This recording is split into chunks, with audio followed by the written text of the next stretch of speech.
Conspiracies have always existed, not just in WWE, but in absolutely everything. That Michael Jackson is alive, that Hitler never died, and so many other things. However, WWE theories have become somewhat shocking since topics that really deserve a lot of seriousness are taken as facts. Well, for now, I'll stop talking quickly, and today I'll present to you 5 WWE conspiracy theories that will leave you thinking. Number 5, the Ultimate Warrior's accident. In the early 90s, Ultimate Warrior was WWE's biggest star, just below Hulk Hogan. Vince McMahon had both superstars face off in the main event of WrestleMania 6 in Toronto.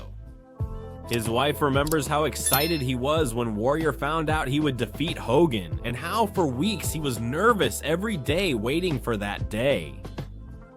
However, all this glory would come to an end in 1991 when, according to Warrior, he would leave WWE. Rumors began to circulate in the small world of the internet in those years. Some journalists sold faxes and letters, sharing certain rumors about WWE and wrestling in general. And one of those said that Ultimate Warrior had actually lost his life in a car accident that same year. And that's why WWE had decided to take him off the screen.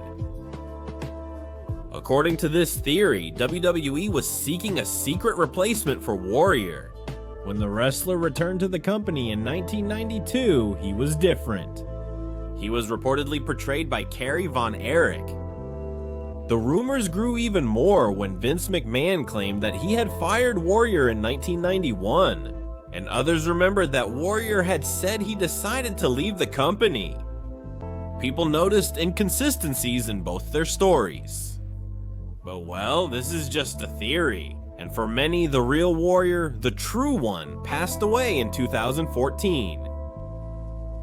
Number 4, the fake injury of Michaels. It's said that when things go wrong in WWE, Vince McMahon would change all the plans, no matter who was affected. According to rumors, WWE's business was down in 1997 and Shawn Michaels was the champion. And Vince wanted to give the title back to Sid Vicious, so the plan was for Shawn Michaels to lose the title to Sid on Raw to set up the match between Undertaker and Sid at WrestleMania 13. The idea was also for Shawn to then face Bret Hart in the semi-main event of WrestleMania, and obviously for Shawn to lose to him, thus setting up Bret Hart's turn to villain. Shawn wasn't excited about losing the championship and doing 2 high-profile jobs in a row. While he did have a knee injury, it should be clarified that the injury was indeed real, since Michael and Aston Cole were in rehab at the same time. However, no one really knew the severity of that injury. John says he saw a doctor about his knee, and the doctor told him his career was over and he had to quit wrestling. This caused John to relinquish the title in a February 1997 Raw speech where he discussed the injury. The more skeptical people believed that he simply didn't want to lose the title to Sid and then lose to Bret Hart. So he used a real but not serious knee injury to avoid working. Many also noted that Michaels lost the Intercontinental title at the end of 1995. Supposedly due to injuries he suffered in a fight he had at a nightclub. This made the theory that Michaels had a pattern of relinquishing titles to avoid losing even more believable. It's worth noting that by the end of March, he was already involved in physical altercations in the ring again. In fact, he did a backflip from the top rope in April. This further fueled speculation that it was all fake.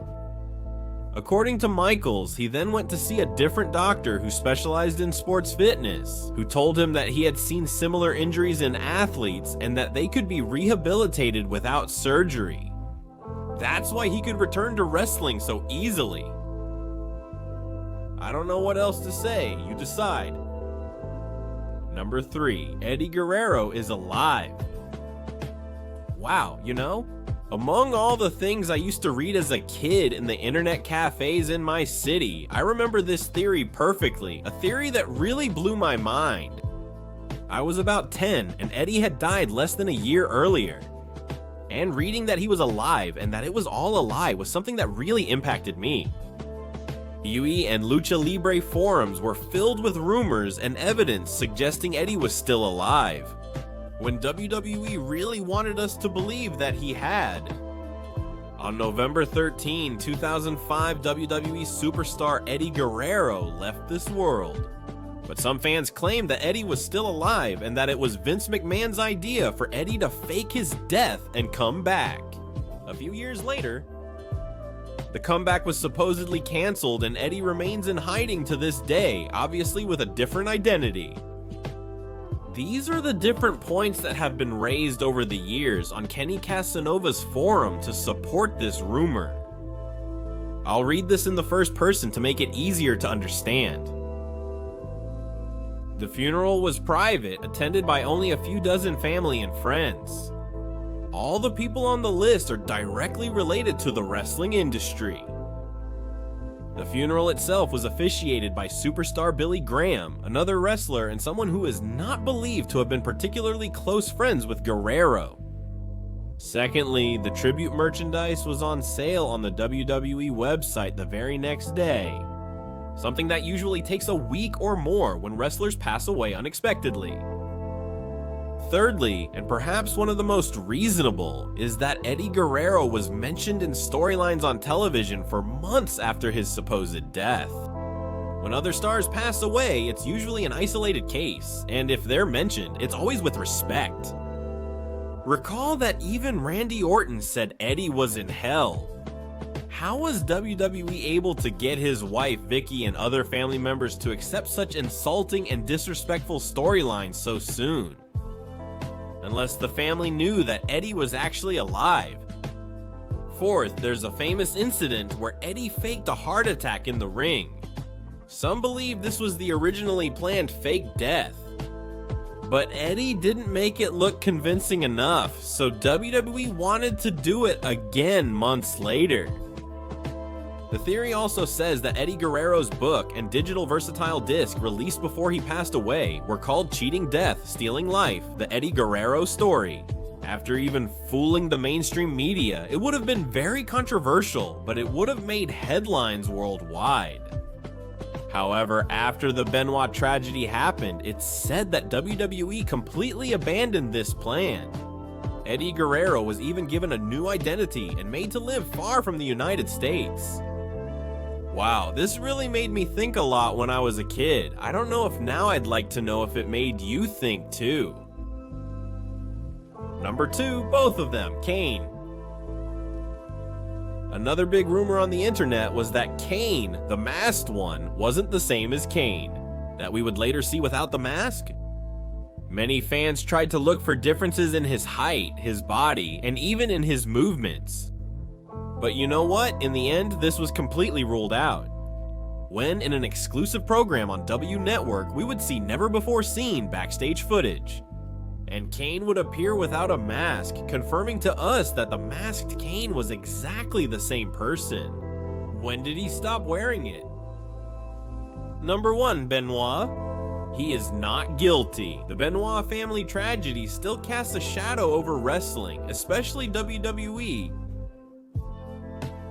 However, the theories have increased over the years, and they say that Benoit never committed such an act. The defenses are that Benoit had been saying for months that unknown cars had been following him on his way home. So much so that Benoit often took shortcuts or even used longer routes to get home. He had mentioned this to Nancy, his wife, and also to Chavo Guerrero on the very day of his death. The messages sent to Chavo Guerrero were also thought-provoking, saying that he needed help because the dogs were in the garage and that the garage door had been left open.